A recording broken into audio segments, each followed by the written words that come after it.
Assalamu alaikum. Sit it, please.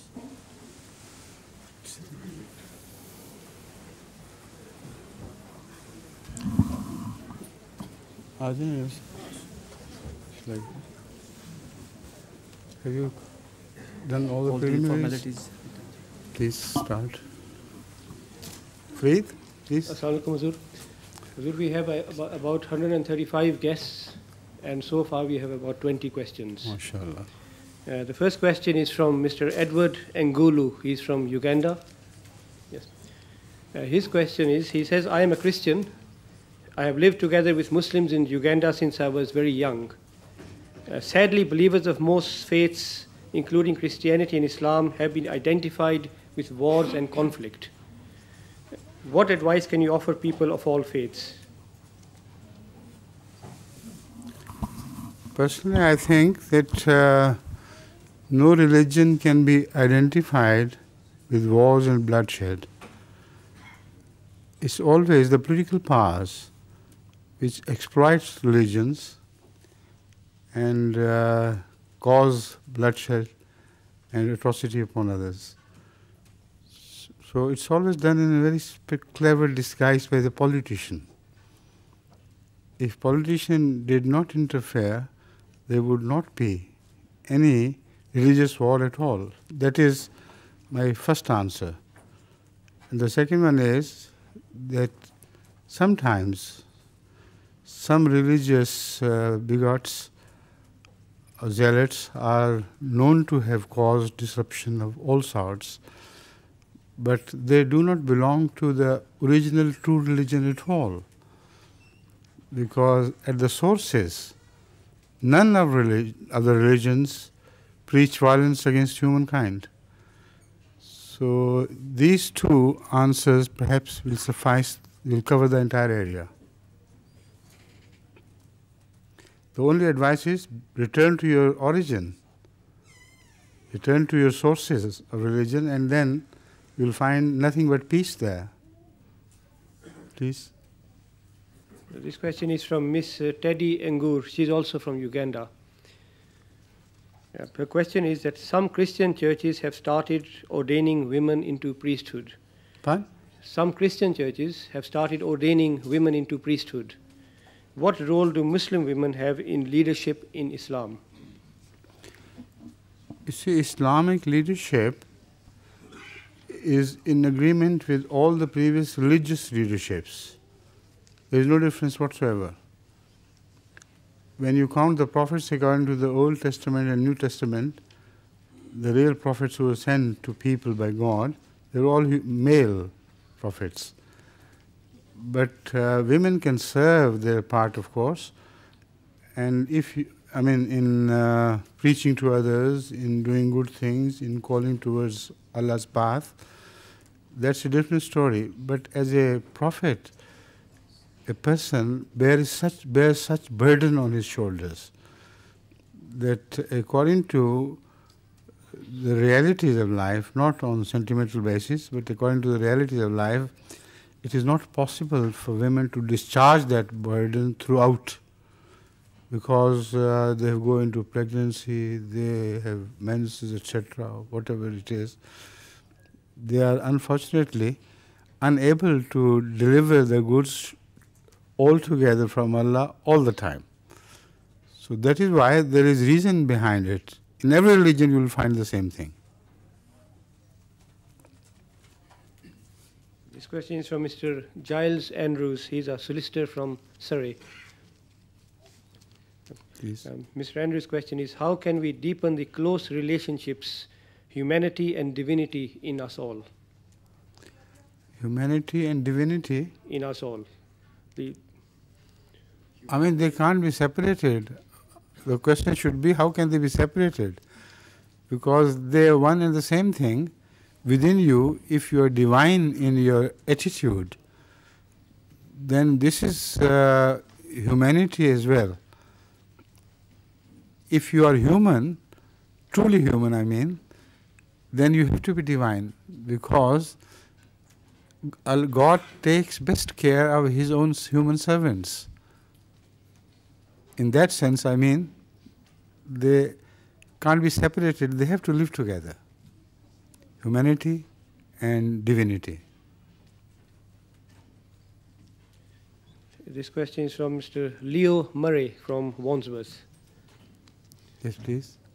His question is, what is your interpretation of spiritual states and the cosmological, that's in inverted commas, God, in relation to the synchronization of brain frequencies? Synchronization of what? Brain frequencies. Brain frequencies. Yes. This. You see, everything is ultimately a wave or a frequency, nothing more.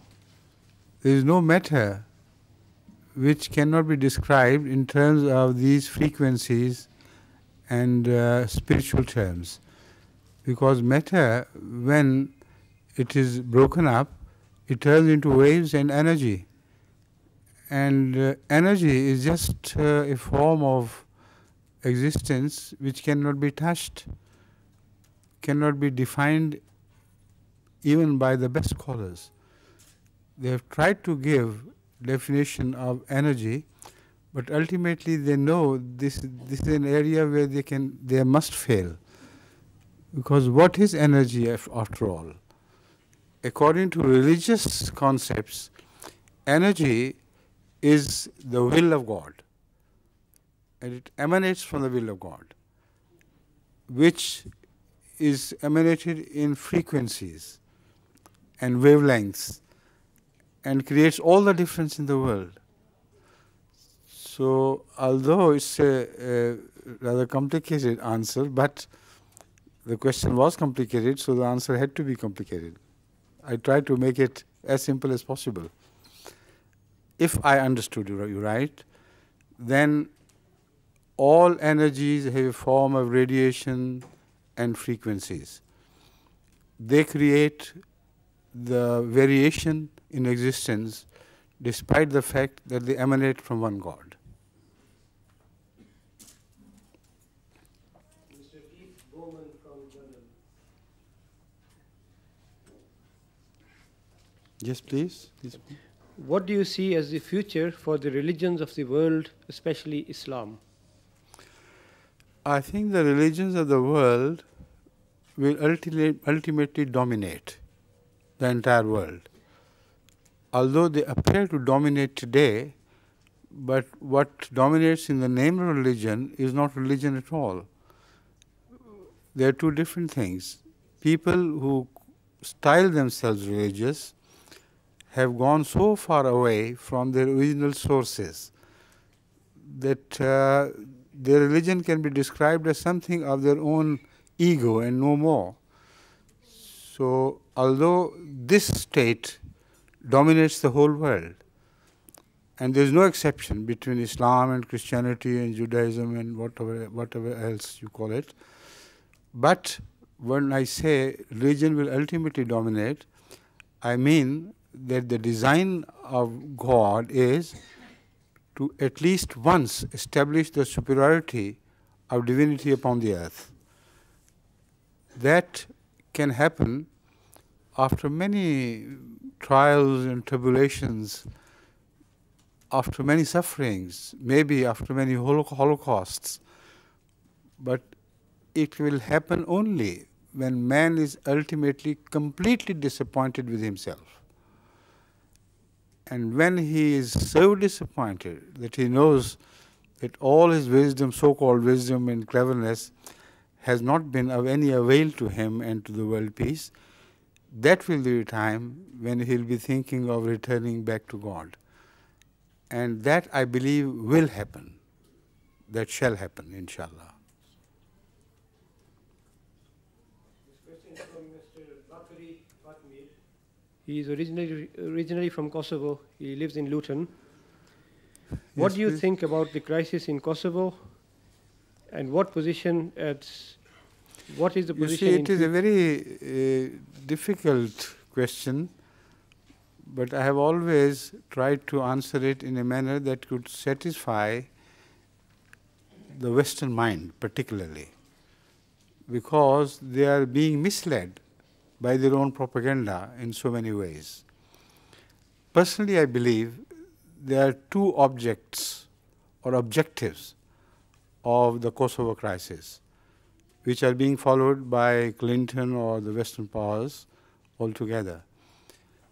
You see, first of all, let me suggest that if they meant real business and they wanted to save the Kosovan Muslims from ultimate destruction, they knew from their past experience that military occupation of the area was essential. So in the name of United Nations, not in the name of NATO or United States alone, but in the name of United Nations, they could have turned it into a humanitarian issue, or it was a humanitarian issue, but they should have taken it as a humanitarian issue, which could only be resolved by military presence in that area. Now, if I'm right, and I'm sure I'm right because other Western politicians have also fully endorsed this view. Clinton himself has accepted the fact that without the military occupation of that area, we cannot really resolve the problem. Some Western representatives on television say it is not possible to do it within a few months. Military presence to be made there requires a pre-planning of 5, 10 or more months. I agree, but they had all the time available. Kosovan crisis has not sprung up like a surprise. They knew it, they could anticipate it. They had seen it before, happening before. So if they were honest and sincere in saving the Muslim population of Kosovo, they could have done the same thing as suggested by themselves. So the previous Prime Minister of England has also said that in so many words. He said, all this is a hoax. What they should have done was to send military to occupy that area. Now, suppose it had happened. It would have become impossible for Yugoslavian Serbs to bombard United Nations military. If they had done so, then the United Nations had all the rights to hit back, not only at the bridges and military sources, but being hit by their army and by their gunships, etc., they could kick back anywhere. And the responsibility will fall on would have fallen on the shoulders of Serbians, not on the shoulder of outsiders. So this situation has led to many difficulties as to why it is happening and what is the ultimate objective. After analyzing the whole situation, my impression is that there are two objectives. Number one, to destroy the most trusted ally of Russia. Outside Russia today, all European countries and ex-Russian countries have left Russia as an ally, in fact. They're pursuing their own lines now. They're trying to gain independence against USSR. So the only well-trusted ally of USSR today is Yugoslav Serbs. There is no shadow of doubt about that. So if in the name of humanity and humanitarian crisis, they could bombard Serbs everywhere and destroy their military might, that would be a purpose achieved. In the meantime, Kosovo would have been bereft of Muslim population. So in the heart of Europe, they will find an area which, even if handed over to Muslims ultimately, would have been empty of Muslims for a very, very long time. And that united might of a political Muslim power would have disappeared.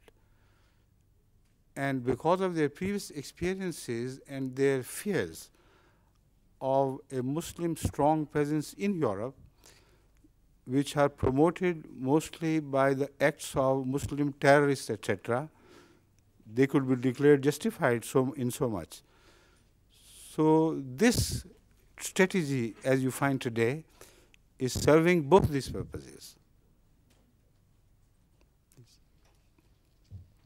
This question from Mr. Hammond from Lewisham. Mr. Hammond from Lewisham. Yes. Please. He says, over there, yes, please. Yes. He says, I'm persuaded to believe in Islam, but a few things still stop me. One is, why is it that when the beliefs are as stated, Islam is associated with so much violence?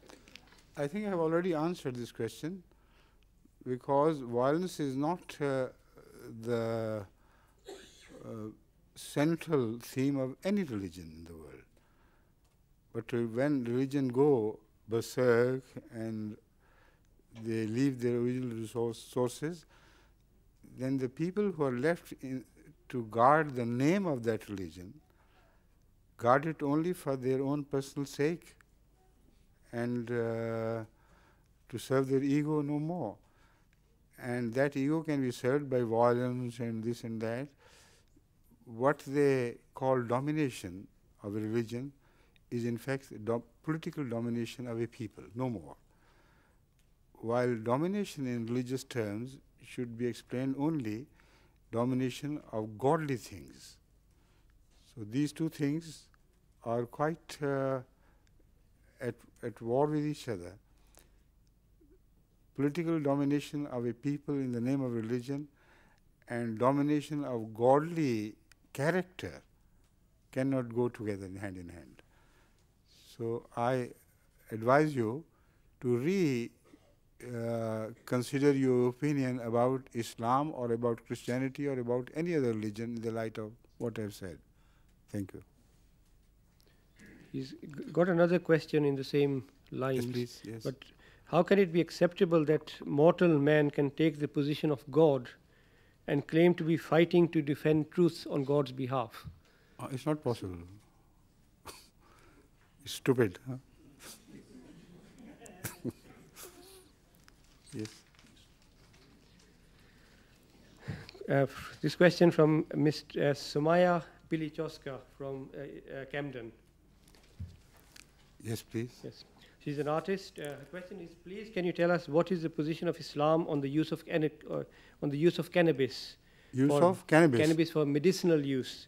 Is Islam, it haram? Medicinal use of cannabis is permissible should be permissible according to every religion.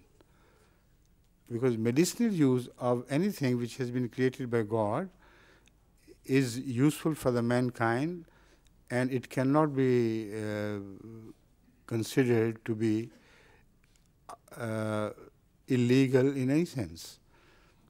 But when you use the name of medicine for giving yourself license to use cannabis, then under this cover, unfortunately, this cannabis is used most often wrongly than rightly. And when under medical advice cannabis is used, it very often happens that during the course of the treatment, the person gets addicted to cannabis itself, causing another disease. So that is why I discourage the use of cannabis, but limited and cautious use is permissible.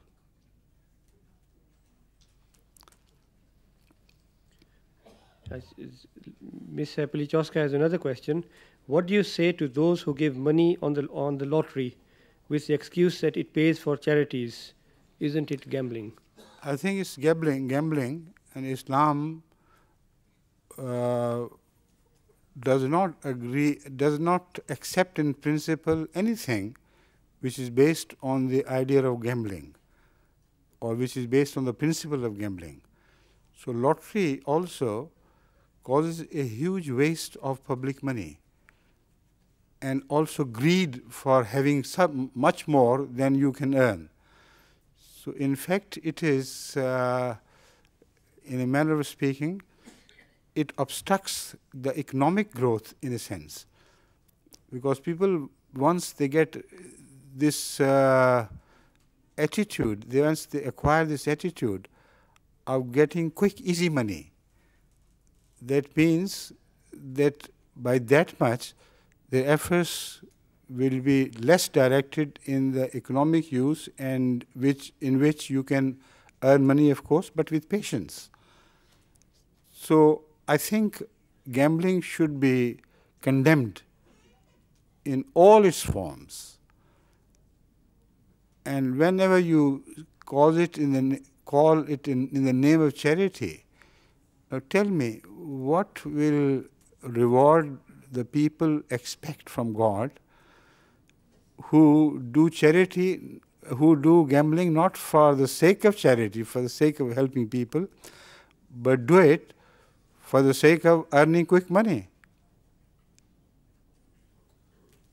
While if all these people, instead of spend something in the cause of gambling, had collected that to help poor mankind, the outcome would be much greater, because a lot of the money which is put into lottery goes to the governments or intermediaries in so many ways that what is left for charity is a small amount of all that has been paid in. So if really they are charity-minded people, why don't they collect charity without any personal greed involved in the matter? I can challenge the governments in this sense, that they should just start collecting money for the charity, and the amount they will draw would be very small as compared to the amount they draw through lotteries. So God will not be interested in such charities. What is the purpose of this charity? Question from Zulekha Hassan from Burley. From Burley? Burley. Yes. Can you pray when you have got nail polish on your hands? Yes. Of course you can pray. And you can pray when you have lipsticks and rouge and everything. No problem. It's all a very small-minded, it is all a small-mindedness on the part of religious leaders who mislead women to these things, and it's all stupid. What Islam advises is cleanliness. And if you apply nail polish after cleaning your hands, they will add an extra cover to the nails. And whenever you wash your hands, the nails are also washed at the same time. So please don't pay regard to such advices. Thank you. Here's another question. Can Hazur please explain about the hijab, the veil? Well, hijab has been used differently at different times throughout religious history. And hijab, in fact, means a cover, not in the sense of a cover which covers you all through the face, but a sort of cover which helps your chastity to be preserved. That is the spirit of hijab, to guard you against wayward eyes. So if you follow this hijab, this can be done in so many ways. If you are decently dressed, not only that, but if you have that dignity of personality in which men's eyes are rebutted, they cannot look at you with any greed in them, because the faces of such chaste women rebut those greedy looks, and man does not cast his eyes wrongly on such women's faces. If they are covered properly and have that look of dignity about them, I think that is the purpose of the veil, which is very well served in this. But because there are different societies, and because in different societies the greed of men is increasing with the passage of time, so when they say a part of the face unveiled, then they try to devour it with their eyes. So in such countries where this happens, it is better if the faces are covered as best as possible. But the ideal spirit of covering your face or the veil has already been described by me, and this should be practiced differently in different situations. This question is from Mr. Chiaro from Oxford. He's asked two questions which are related. Yes. Has Africa and Africans a place in the world, in world politics, as an equal player with the rest of the races? And the second question: African players have a place in the world. Yes. A place in world politics yes. as an equal player with the rest of the races. Yes. And also, would the Africans fare better if they had their own indigenous religion, which could embrace their cultures and traditions? You see, to follow religion is not the purpose. I mean, turning to the second part of your question, to follow God and gain godly habits is the purpose of all religion. So, unfortunately, the traditional African religions, as we find them today, do not serve this purpose. They can give you an aura, false aura of spirituality by beating drums and following some traditions, etc. And you think that you are gaining something, but actually no change is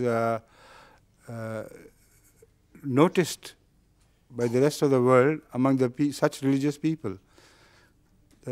As barbarous to their own African brothers as they used to be before. So I don't advise you to fall back to these traditional religions. As far as the African place in the world society is concerned, the problem is that it is not a question which applies only to Africa. It is a worldwide question, a question of worldwide application. Today we find in the world one principle working, that might is right. And the politics of every weak country is subjected to this. Mighty has proved itself to be right. And he is always considered right when he conquers.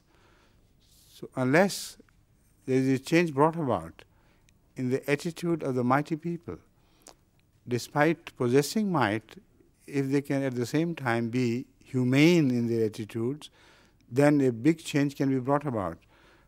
But unfortunately, I think it's a wishful thinking. Such things have not happened and will not happen. Only, as I have suggested earlier, a world catastrophe can bring them back to their senses and no more. Mr. Adila Ahmed Tajik from Luton. Yes, from Luton. Yes. What is Islam's view of Jesus Christ? Islam considers all religious leaders or the founders of all religion to be God's representatives and not God themselves. Jesus being no exception. So we count Jesus Christ among the holiest of holy prophets and no more. We don't consider him to be Son of God or in any sense an eternal existence, enjoying eternal existence with God. Of course, Jesus was created at a time not long ago, but God existed eternally much before. And there is no sign whatsoever in the nature which indicates that there was somebody else living with God and helping him in giving birth to creation. So, this is our attitude about Jesus Christ. Whether Christians believe it or not, it's up to them. A gentleman has given this question, but I think he forgot to put his name. But if I read, someone's asked the question, but he has forgot to put his name down. Yes. If I ask the question, then Please, he may. please. I am a Roman Catholic and my wife is a Muslim. Yes, please. That's right. Yes. My question is, what is the difference between Muslims, Sunni Muslims, and the Ahmadiyya community? I represent Ahmadiyya community as such. And the difference between Ahmadiyya community and Sunni Muslims can be described briefly by informing you that we have, as Ahmadis, we believe Islam only existed at the time of Rasulullah sallallahu alaihi wasallam and his early followers, truly without any interference by outer influences. That is to say, at the time of Rasulullah sallallahu alaihi wasallam, the Islam that existed, that was true Islam, and the proof was that Islam as believed was also shown, practiced as one religion by the whole society. There was no division in the societies caused by Islam. So the moment divisions happen to exist or take place in the society, that time showed that Islam was being broken, and Islam is a representative of unity of God which cannot be broken. So that only means that some people drifted away from the unity of God, and that is why Islam started a downhill journey towards differences between sects and sects, etc., etc.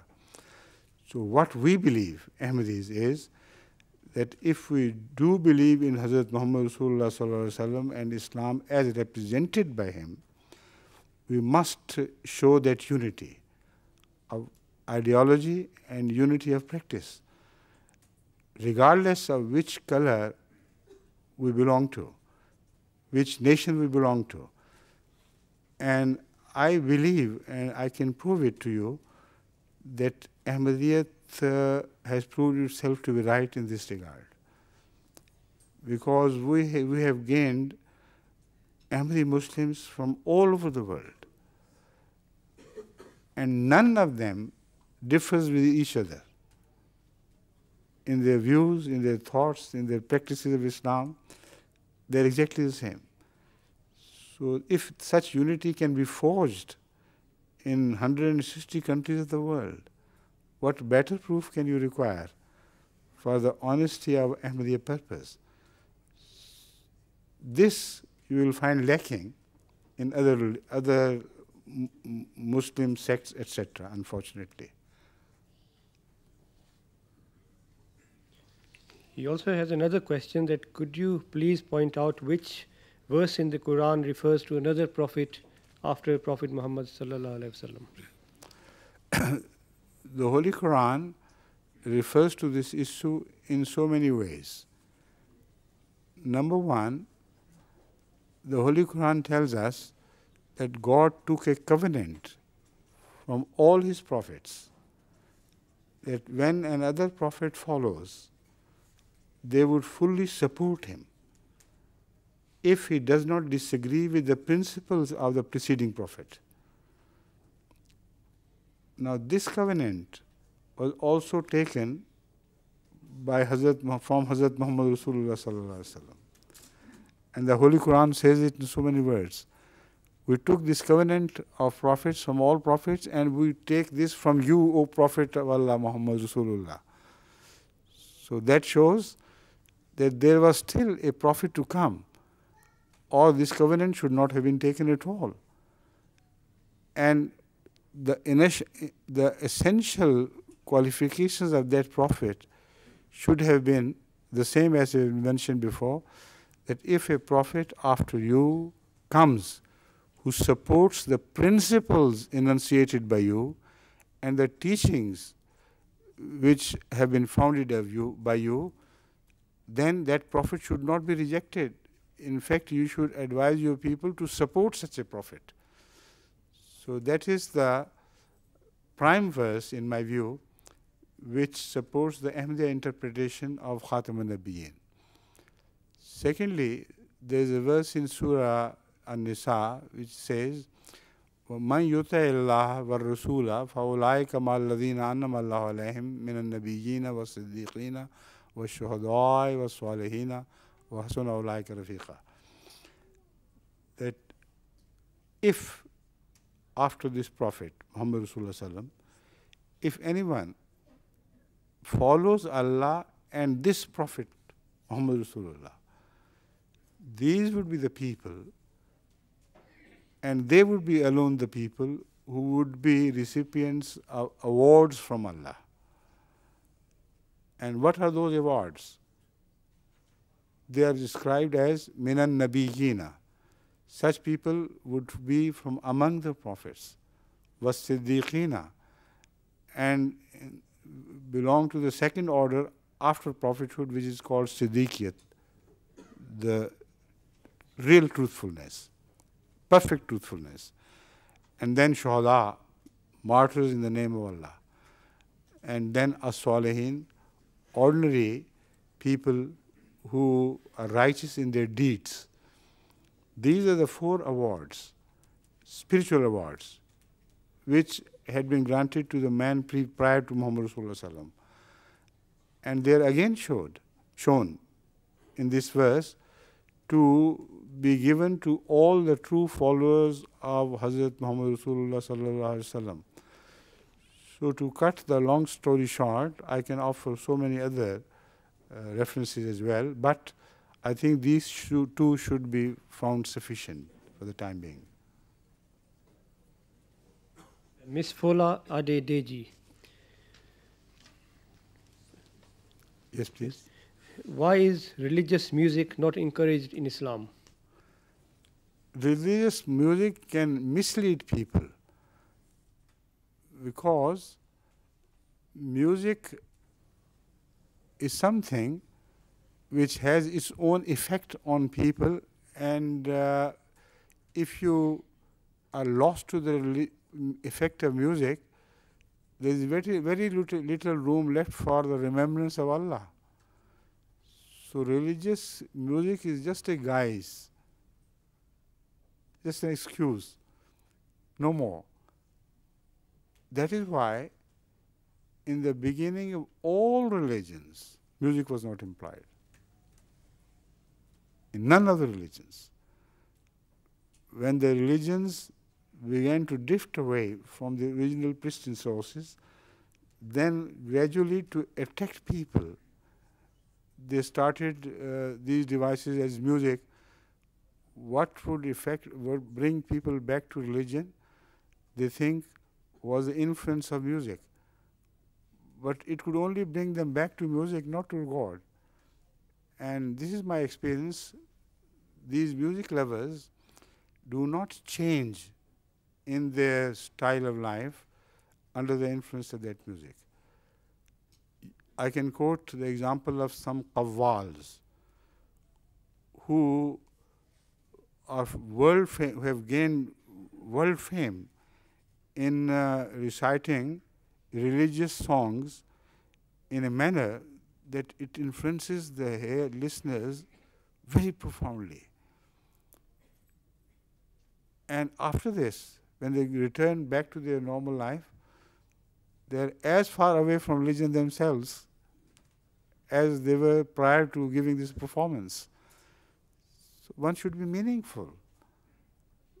Religion has its own music, and that music is the spiritual music which is caused by memory of Allah. If your emotions throb with the memory of God, that causes a music which leaves no room for your seeking help of outward music at all. Mr. Abbas Jah from Croydon.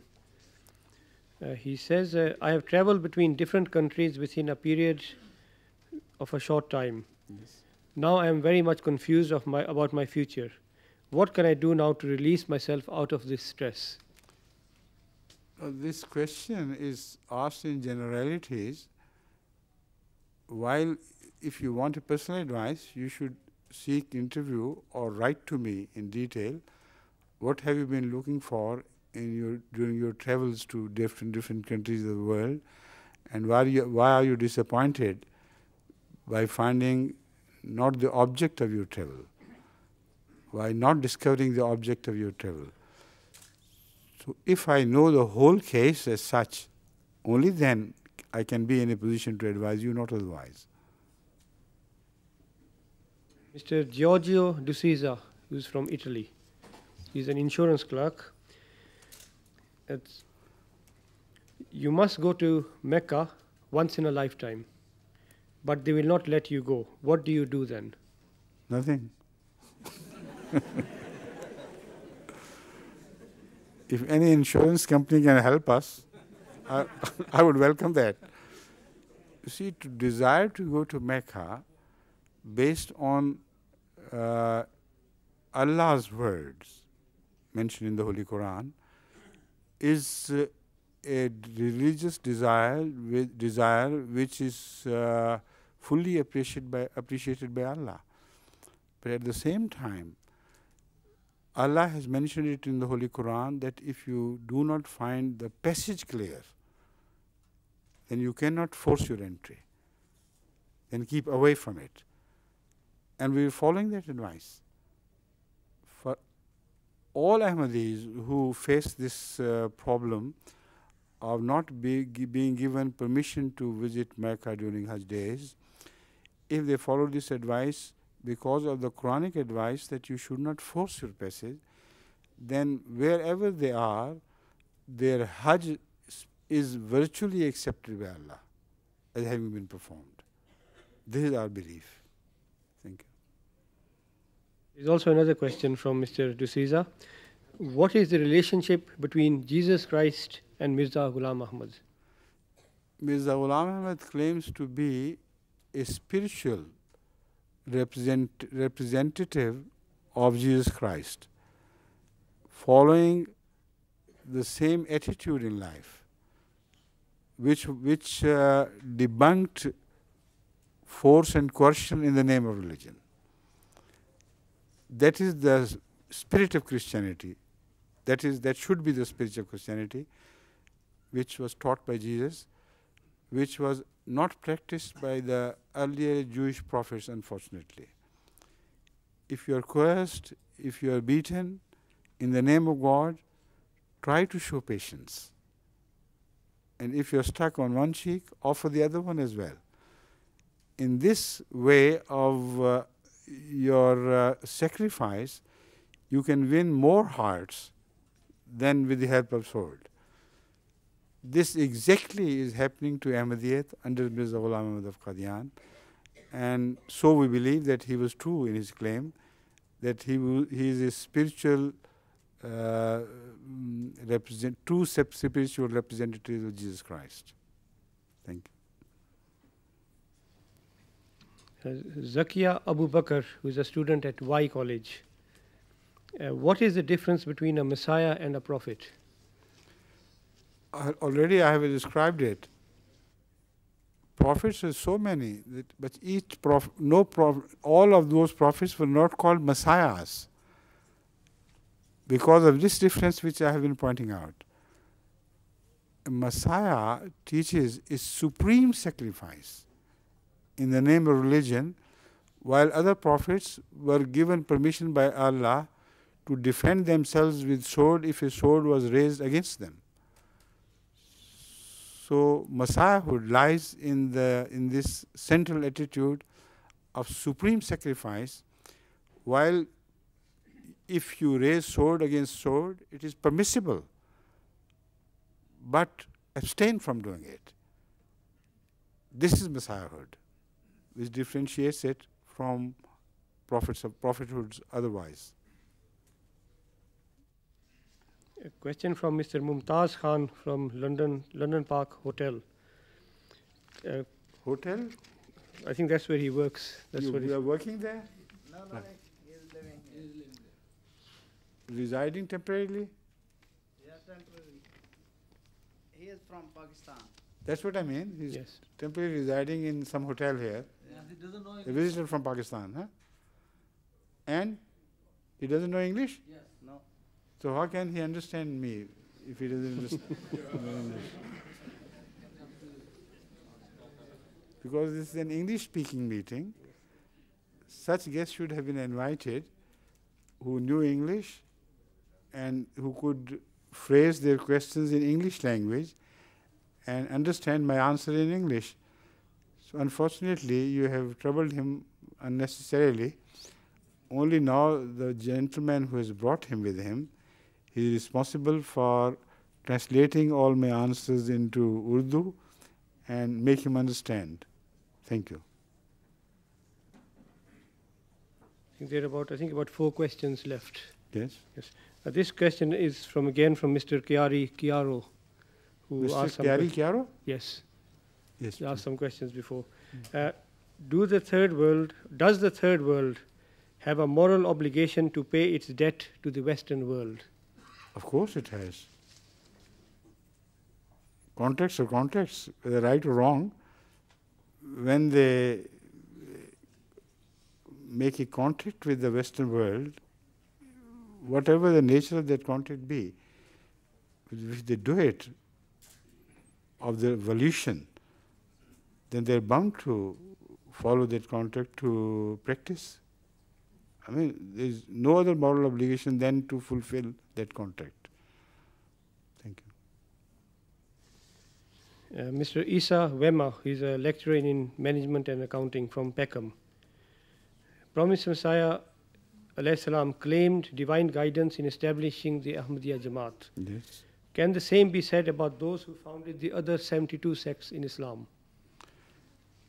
You can ask them and they will tell you no.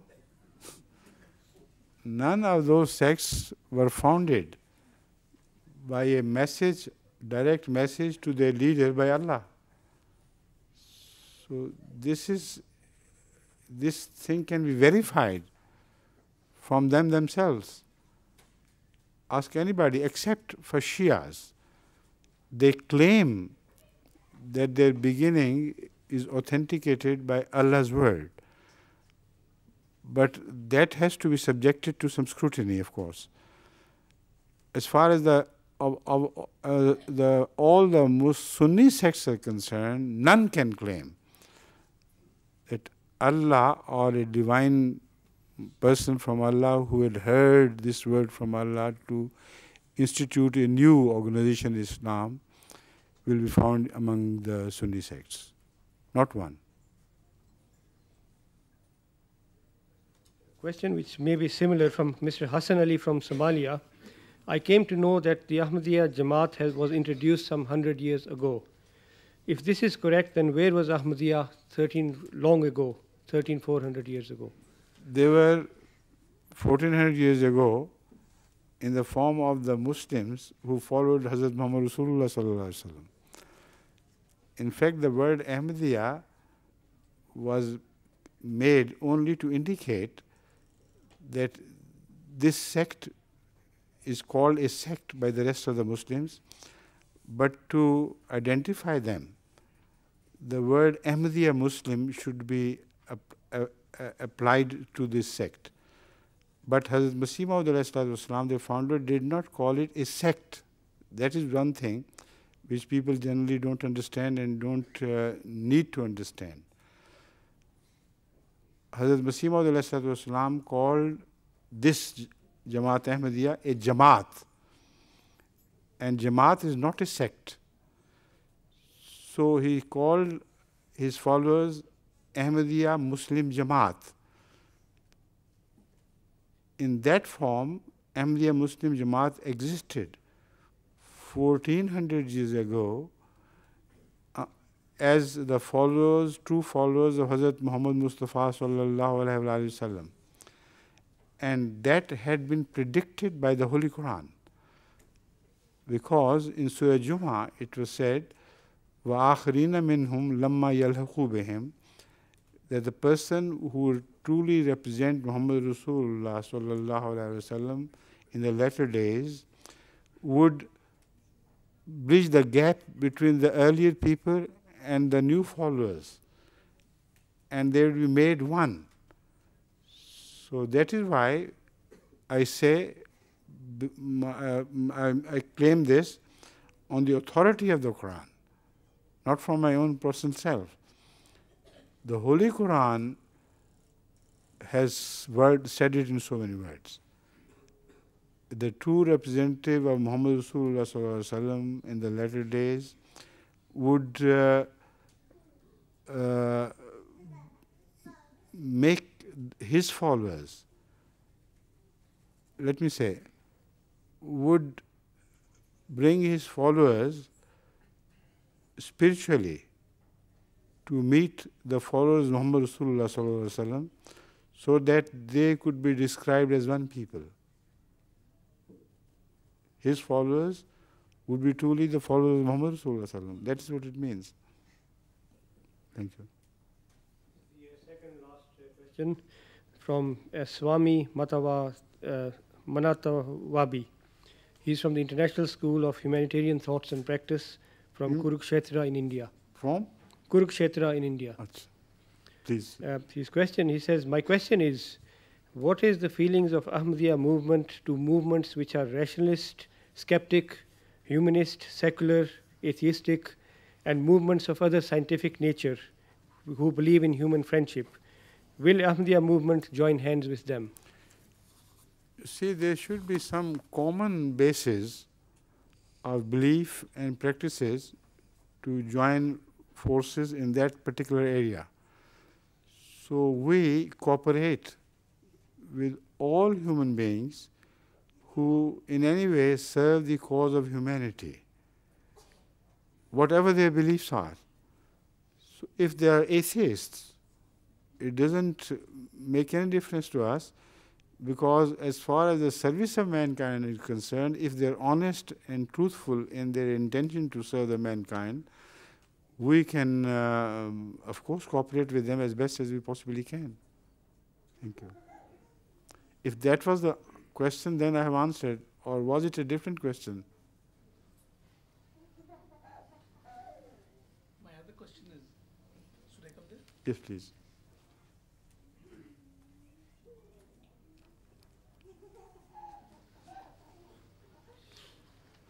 As far as atheism is concerned, Fine. atheism is concerned, while the humanists and atheists are wanting to see the people eliminated away from the fear of God, any fear, supernatural fear, how the Ahmadiyya movement reacts to this feeling? Yes, sir.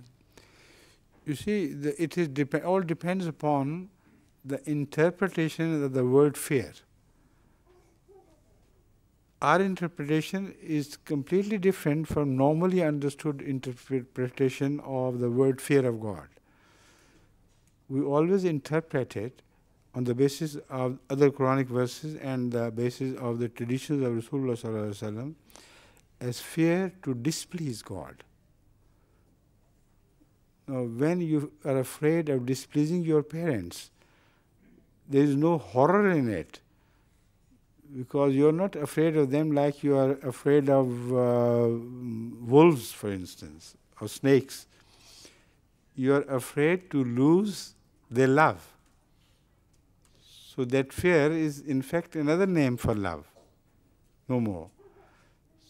So we bring up Jamaat Ahmadiyya in this atmosphere of the understanding of the word fear. You should always be cautious in your thoughts and your acts, to the cautious of the fact that you should not do or think anything which will make you lose Allah's favors and Allah's love. Right? I could not be clear. My question is about atheism, about the concept that there is no existence of any supernatural power. The question you asked previously has been answered by me. Now you can ask the third question, please, about atheism. About the people, those who think that there is no existence of any supernatural power. I don't agree with them. No, may not agree. That's a different thing. But can you be? Can Ahmadiyya movement be cooperative and helpful and we cannot be cooperative with this attitude with which we do not agree. And the first part, in the first part of your question, I've already answered it. Even if atheists do anything to serve their mankind, that is an area, a small area, in which we can be cooperative. Thank you. This is the last question from Saro Harafetian. Yes, please. So much evil is going on or is allowed to continue against the forces of good, justice and humanity. Will there be a time in future that the forces of evil will be stopped or eradicated forever? In fact, it is impossible. The fight between evil and goodness will continue forever. At times, we find goodness more dominant against evil. And at times, like seesaw, we find evil, unfortunately, becoming more dominant. Unfortunately, this is the time we are passing through, where evil seems to be dominant all over the world. But as I have expressed earlier my view, I am quite sure that in the long run, after all, God's will be done, and evil will be defeated at least once. Once this purpose is achieved by God, after that, if mankind turns to evil ways gradually and slowly, then Allah would not care for them. And according to the Holy Quran, a time would come when evil will ultimately dominate once again. But at that time, mankind will be wiped out from earth, and a new form of existence would take place and displace mankind. This is based on the Quranic teaching, many verses of the Quran, and I can prove it with reference to them, but there is not enough time to do all this now. But in principle, you can understand with reference to Noah. What happened at the time of Noah was that evil had dominated, and very few true divine people were left on earth. So for the sake of truth, Allah destroyed the number, which was overwhelming. The number of evil people did not matter. They were destroyed as a whole, almost as a whole. And Allah did not care because He had not created mankind for the sake of becoming evil.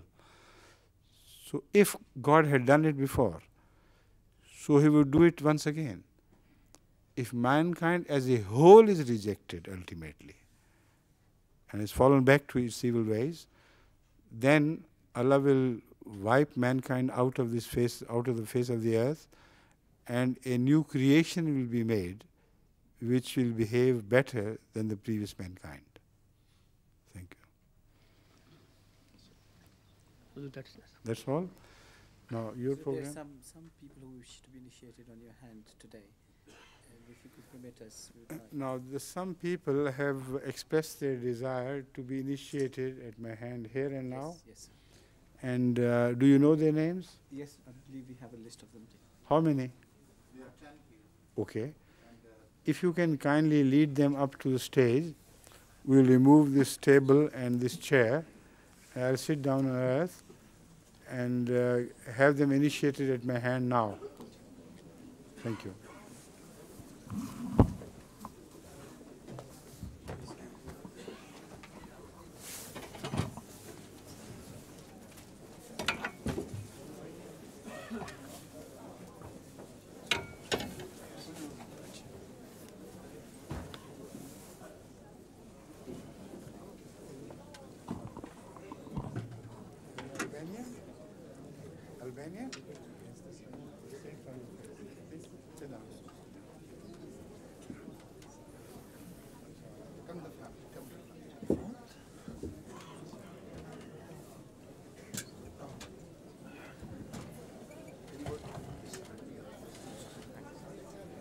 spread out. Left over for everybody. Come this side. Someone else was coming from that side.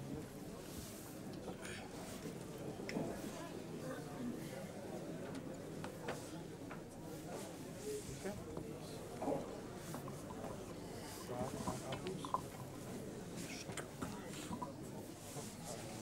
इधर आ जाएं। इधर आ जाइए। 10 हो गए पूरे? 1 2 3 4 5 6 7 8 9 एक रह गया। One is absent, all right. Huh?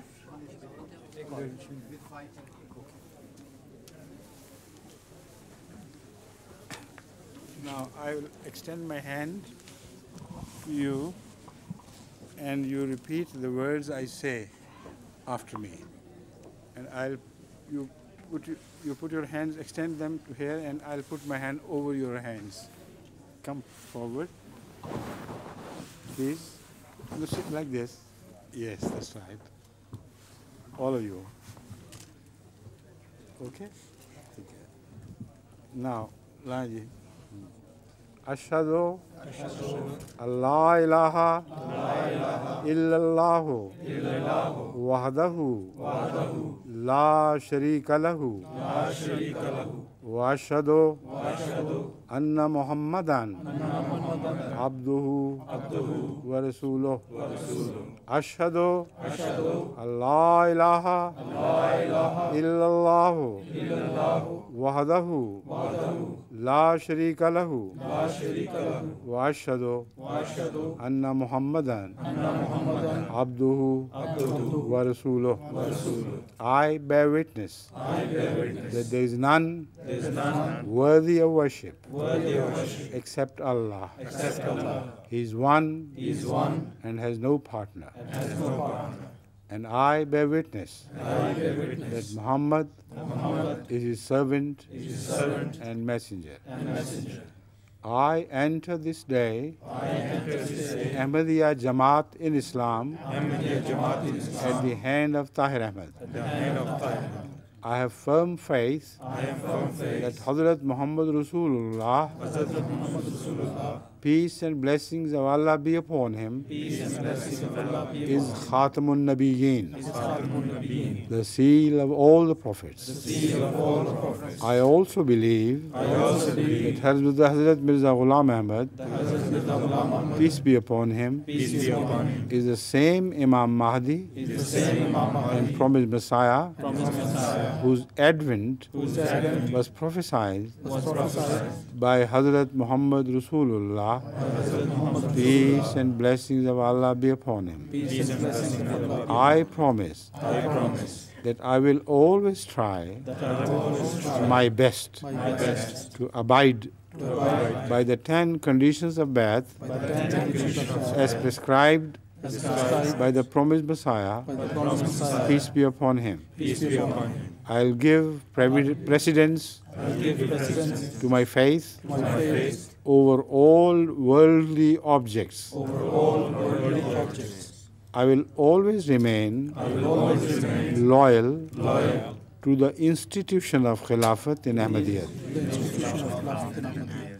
and will obey you as Khalifatul Masih in everything good that you may require of me. Inshallah. Astaghfirullah Rabbi min kulli dhanbin wa atubu ilayh. Astaghfirullah Rabbi min kulli dhanbin wa atubu ilayh.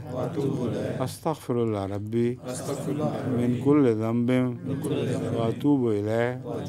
I beg pardon from Allah, my Lord, for all my sins and turn to Him.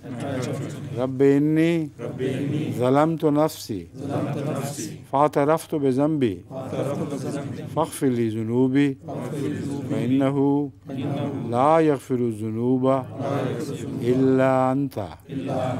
O my Lord, my Allah, I wronged my soul and confess all my sins. all my sins. Pray, Pray, forgive me my sins, forgive me my sins. for there is none, There is none, for there is none else but there is none else except Thee except Thee to forgive. to forgive. Amen. Amen. Let's now join me.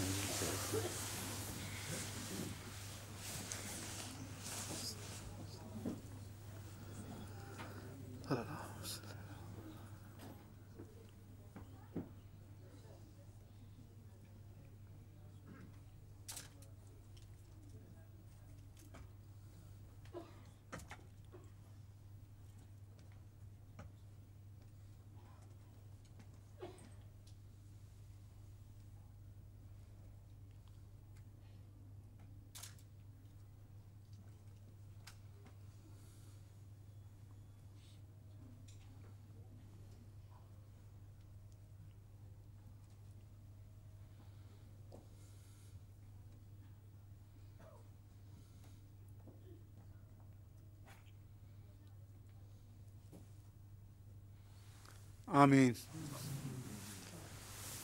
Alhamdulillah. Assalamu alaikum. Assalamu alaikum. Assalamu alaikum. Let's you now pray for yourself that you may gain Allah's nearness after this bad, particularly. Assalamu alaikum.